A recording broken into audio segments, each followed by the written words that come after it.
இடத்துக்கு வர்றதுக்கு நான் ரொம்ப கஷ்டப்பட்டிருக்கேன். எவ்வளவு பயிற்சி பண்ணிருக்கேன் தெரியுமா? பலசாலி ஆகணுங்கிற ஒரே குறிக்கோளோட தனியா இருந்து பயிற்சி எடுத்திருக்கேன். என் கனவு நினைவாகணும்.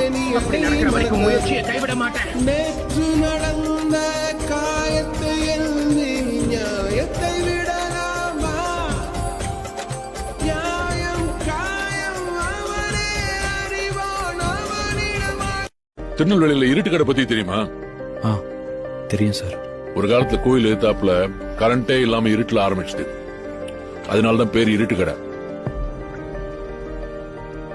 ஆனா இப்ப கோயில் எங்க இருக்குன்னு கேட்டா இருட்டு கடைக்கு எதிர்க்க இருக்குன்னு சொல்லுவாங்க. ஒருத்தன் நினைச்சா தன் திறமையால ஒரு லேண்ட்மார்க்கே மாத்த முடியும்ன்றதுக்கு அது உதாரணம். ஒரு பொருள் அங்க மட்டும்தான் கிடைக்கும்னா அது எங்க இருந்தாலும் கூட்டம் தானா தேடி வரும். இந்த மாதிரி பூவை தேடிதான் எப்பவும் வண்டு